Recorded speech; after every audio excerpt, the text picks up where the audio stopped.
अगर आप हमारे चैनल पर नए हैं तो चैनल को सब्सक्राइब कर लें और बेल आइकन को प्रेस कर लें ताकि आने वाली वीडियोस की नोटिफिकेशन मिल जाए। Welcome to my YouTube channel PCM group.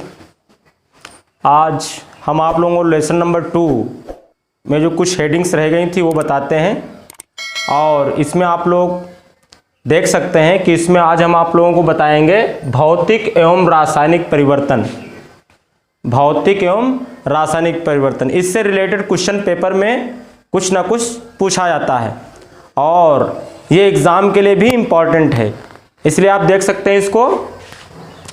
इसमें जो भौतिक परिवर्तन सबसे पहले हम लोग देखेंगे तो इसमें कह रहा है किसी पदार्थ में होने वाला ऐसा परिवर्तन, किसी पदार्थ में होने वाला ऐसा परिवर्तन जिसमें पदार्थ के भौतिक गुण में तो परिवर्तन होता है, जैसे उसके रंग रूप या आकार में तो परिवर्तन हो जाता है, लेकिन उसके रासायनिक गुण में कोई परिवर्तन नहीं होता है।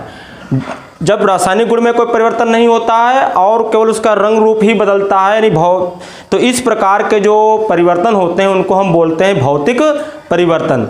और इसको हमने बोर्ड पर लिख भी दिया है। इसमें क्या होता है कि इसमें अवस्था में परिवर्तन हो जाता है और इसमें यह भी होता है कि अवस्था में परिवर्तन के साथ साथ में क्या होता है, जो क्रिया होती है इसमें पीछे बैक में भी होती है। मतलब अगर जो द्रव से बर्फ बन रहा है यानी ठोस बन रहा है तो फिर से वो द्रव बन जाता है, यानी फिर से वो पानी बन सकता है। इसमें ये जो क्रिया होती है प्रतिवर्ती क्रिया होती है, ये भी आप लोगों को याद रखना है। तो इसमें देखिए हमने लिख दिया भौतिक परिवर्तन किसी पदार्थ में होने वाला ऐसा परिवर्तन जिसमें पदार्थ के भौतिक गुण में परिवर्तन, जैसे रंग रूप आकार में परिवर्तन होता है किंतु उसके रासायनिक गुण में कोई परिवर्तन नहीं होता है, अर्थात कोई नया पदार्थ नहीं बनता है। इसमें कोई नया पदार्थ नहीं बनेगा, जो पदार्थ है उसी का केवल रूप बदल सकता है, रंग बदल सकता है, आकार बदल सकता है, लेकिन कोई नया पदार्थ नहीं बनने वाला है। तो ऐसे परिवर्तन को हम बोलेंगे भौतिक परिवर्तन। जैसे द्रव से ठोस अवस्था अर्थात बर्फ का बनना, इस परिवर्तन में परिवर्ती क्रिया होती है अर्थात पुनः वही स्थिति को प्राप्त करने का गुण पाया जाता है। जैसे द्रव से ठोस और ठोस से द्रव, जैसे पानी जो है वो बर्फ भी बना लेता है और बर्फ क्या होता है फिर पिघल करके पानी यानी जल भी बन जाता है। तो इस प्रकार के परिवर्तन को हम क्या बोलेंगे, भौतिक परिवर्तन बोलेंगे।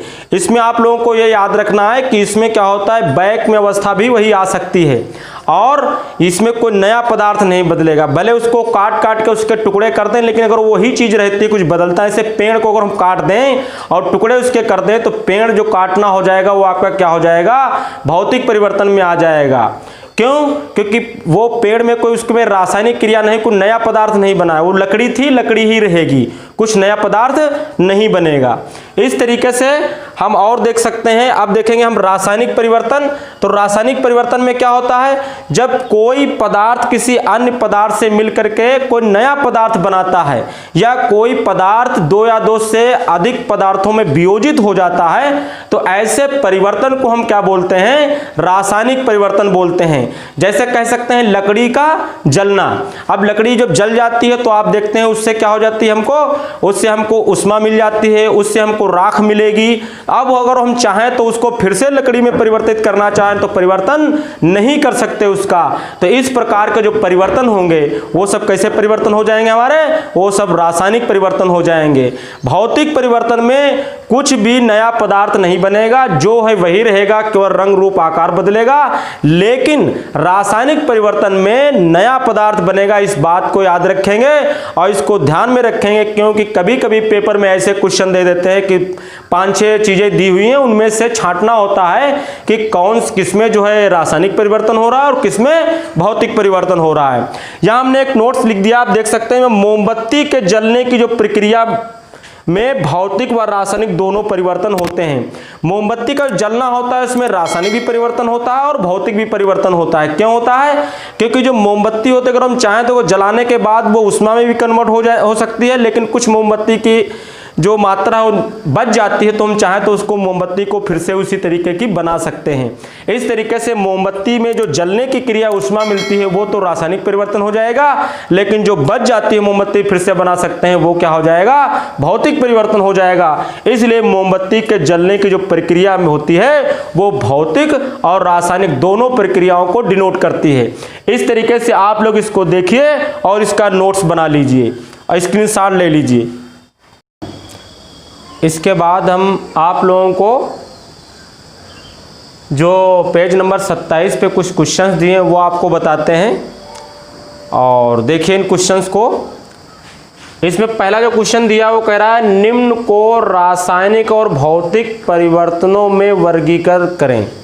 आपको ये बताना है किस में रासायनिक परिवर्तन हो रहा है और किस में भौतिक परिवर्तन हो रहा है, ये हमको यहाँ क्या करना है, बताना है। तो हमने आपको बताया है कि जो भौतिक परिवर्तन होता है उसमें कोई नया पदार्थ नहीं बनता है, बल्कि वो एक रूप से दूसरे रूप में मतलब अवस्था उसकी बदल जाती है और उसका रंग रूप आकार ही बदलता है, जबकि कोई नया पदार्थ नहीं बनता है। और रासायनिक परिवर्तन में कोई नया पदार्थ बनता है।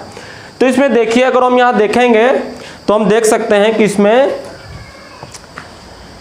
पेड़ों को काटना, तो पेड़ों को काटना क्या है, जब पेड़ों को हम काट देते हैं तो कोई नया पदार्थ नहीं बनता है, वो पेड़ कट जाता है तब भी वो पेड़ ही रहता है। इसलिए ये आपका कौन सा हो जाएगा, ये आपका हो जाएगा भौतिक परिवर्तन। क्या हो जाएगा, ये भौतिक परिवर्तन हो जाएगा। क्या हो जाएगा, ये भौतिक परिवर्तन हो जाएगा। और उसके बाद कह रहा है मक्खन का एक बर्तन में पिघलना। तो अगर वो मक्खन है और वो किसी बर्तन में पिघल रहा है तब भी वो पिघल तो जाएगा, लेकिन रहेगा वो मक्खन ही, कुछ और नया पदार्थ नहीं बनेगा। केवल और केवल वो पिघल करके दूसरा रूप ले लेगा, लेकिन वो रहेगा क्या, वही, कुछ बदलेगा नहीं। इसलिए यह भी आपका कैसा हो जाएगा, जो मक्खन का एक बर्तन में पिघलना भी क्या हो जाएगा, भौतिक परिवर्तन ही हो जाएगा। क्या हो जाएगा, भौतिक परिवर्तन हो जाएगा, परिवर्तन। उसके बाद हम देखेंगे अलमारी में जंग लगना। अलमारी में जो जंग लग जाती है, आप देख रहे होंगे कि वो एक नई चीज बन जाती है। अब उस जंग को कहो हम फिर से लोहा बना लें तो हम उस जंग से फिर से लोहा नहीं बना सकते हैं, वो फेरिक ऑक्साइड बन जाता है, वो नई चीज बन जाती है। इसलिए क्या हो जाएगा, आपका रासायनिक परिवर्तन हो जाएगा। क्या हो जाएगा, यह रासायनिक परिवर्तन, रासायनिक परिवर्तन हो जाएगा। उसके बाद देखेंगे जल का उबल कर वाष्प बनना। जल जब उबलता है तो वाष्प बन जाता है और वाष्प पे प्रेशर डाल दो तो फिर से क्या बन जाता है, जल बन जाता है। यानी कुछ नया नहीं बनता है, केवल उसकी अवस्था बदल गई, केवल वो जल से वाष्प में बदल गया। और इसको पीछे भी बैग में भी ला सकते हैं, क्योंकि हम वाष्प से जल भी बना सकते हैं। इसलिए ये आपका कैसा हो जाएगा, भौतिक परिवर्तन हो जाएगा। क्या हो जाएगा, ये भौतिक परिवर्तन, भौतिक परिवर्तन हो जाएगा। इसको भौतिक परिवर्तन लिख सकते हैं। उसके बाद देखिए कह रहा है विद्युत तरंग का जल में प्रवाहित होना तथा उसका हाइड्रोजन और ऑक्सीजन गैसों में विघटित होना। मतलब अगर जो कह रहा है कि विद्युत तरंग का जल में प्रवाहित होना तथा उसका हाइड्रोजन और ऑक्सीजन गैसों में विघटित होना, यानी नई चीज बन गई। क्या बन गई, ऑक्सीजन बन गई और क्या बन गई, हाइड्रोजन गैस बन गई। तो जब भी कोई नई चीज बन जाती है तो हम उसको बोलते हैं क्या, हम उसको बोलते हैं रासायनिक परिवर्तन। तो ये क्या हो जाएगा, आपका रासायनिक परिवर्तन हो जाएगा। ये हो गया आपका रासायनिक परिवर्तन, रासायनिक परिवर्तन हो जाएगा आपका ये। उसके बाद हम देखेंगे तो जल में साधारण नमक का घुलना। जल में जब साधारण नमक घुलता है तो उसमें केवल घुल तो जाता है, लेकिन कोई नई चीज बनके तैयार नहीं होती है। इसलिए ये भी आपका क्या हो जाएगा, जल में साधारण नमक का जलना भी क्या हो जाएगा, भौतिक परिवर्तन हो जाएगा। क्या हो जाएगा, भौतिक परिवर्तन। नमक का जल में घुलना भी क्या कहलाता है? भौतिक परिवर्तन कहलाता है। फलों से सलाद बनाना, तो ये भी क्या हो जाएगा आपका? ये भी इसी में लिख सकते हैं, क्या हो जाएगा? भौतिक परिवर्तन। आप लोग यहाँ लिख लेना भौतिक परिवर्तन। क्यों? क्योंकि जैसे मान लीजिए हम खीरे को या कह सकते हैं हम टमाटर को या इस तरीके जितनी भी चीज़ों से हम सलाद बनाते हैं, अगर उनको काट के उनके छोटे छोटे पीस करते हैं तो कोई नया पदार्थ नहीं बनता, रहता वो खीरा ही है, रहता वो टमाटर ही है, लेकिन उसका आकार क्या होता है? बदल जाता है, उसको छोटे छोटे पीस में कर दिया जाता है, टुकड़े कर दिए जाते हैं, लेकिन रहता वो वही चीज़ है, कोई नया पदार्थ नहीं बनता।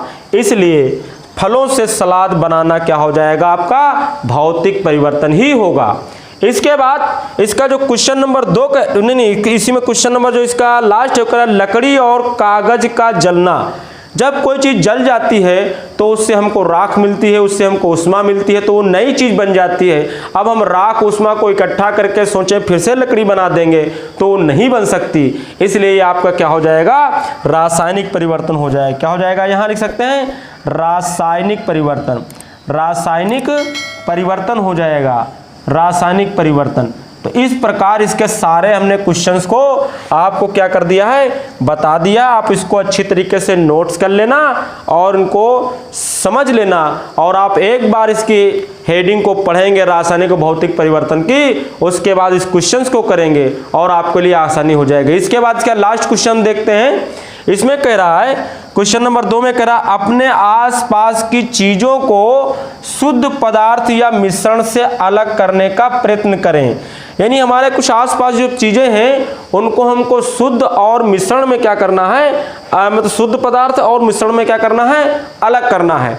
तो बहुत सारी चीजें हैं जो शुद्ध पदार्थ में आती हैं, जितने भी आपके, जैसे मान लो ये देखो शुद्ध पदार्थ में हमने लिख दिया ऑक्सीजन होती है, आपकी सोने की अंगूठी होती है, एल्युमिनियम होती है, ये सब क्या हो जाती हैं? आप इसी तरीके से कुछ भी लिख सकते हैं, आप कॉपर लिख सकते हैं। जितनी भी ये सब चीज़ें होती हैं, ये सब क्या है? आपकी शुद्ध पदार्थ होते हैं। क्या होते हैं? शुद्ध पदार्थ होते हैं। अब जबकि मिश्रण क्या होते हैं? वायु। वायु होती है, उसमें बहुत सारी गैसों का मिश्रण होता है, इसलिए वायु क्या हो जाएगी? एक मिश्रण है। जल इसी तरीके, जल में भी कई सारी चीज़ें मिली रहती हैं, तो जल भी आपका क्या हो जाएगा? मिश्रण हो जाएगा। नमक भी है, पीतल भी है, पीतल भी क्या है? एक मिश्र धातु है।